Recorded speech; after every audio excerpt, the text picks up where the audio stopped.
Anda mencari perfume harga ramah tapi kualiti top? Dekat sini lah.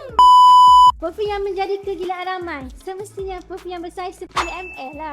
Ni kalau awak pergi dekat mana-mana akan ada lah menjual perfume yang bersaiz 10 ml. Sebab apa? Sebab harganya murah, harga rahmah, harga mampu milik. Dan dekat NKH ni kita nak tawarkan awak dengan harga RM4.50 sahaja. Tapi awak kena order minimum 150 botol. Dah lah kita bagi harga murah. Lepas tu kita bagi dekat awak lagi free stiker je nama awak sendiri. Untuk free stiker ni kita boleh custom ikut design yang awak nak. Dan untuk materialnya pula, ini saya bawa awak dekat kedai printing di mana awak boleh tengok lah. Kita tengah print kita punya stiker yang customer kita yang grab promosi free stiker je nama sendiri.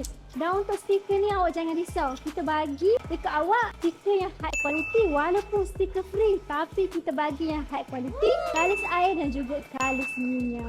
Untuk sizing 10 ml ni saya suggestkan dekat awak botol yang jenis petak clear dekat yang warna hitam. Lagi nampak premium dan lagi cun kalau awak order perfume tanpa warna. Untuk stiker tu, kalau awak tak ada design, awak jangan risau. Kita ada designer dekat NKH Printing yang boleh designkan stiker awak secara percuma sahaja. Tapi untuk design ni hanya dapat satu design sahaja. Ni contoh stiker customer yang dah siap print, dah siap cutting. Jadi kalau awak berminat untuk dapatkan package ni, awak boleh saja walk in di NKH Perfume yang berada berdekatan dengan Kubang Krian. Tapi kalau jauh jangan risau, awak boleh saja klik link di bio saya atau mana-mana tim sale yang ada dekat NKH. Kalau video ni lalu awak punya FYP, awak jangan lupa repost untuk bagi info kepada kenalan yang lain. Dan juga jangan lupa dengan tagline kami, ketahanan dan keharuman wangi awak, keutamaan kami. Ingat tagline kami, ingat NKH Perfume. Bye-bye.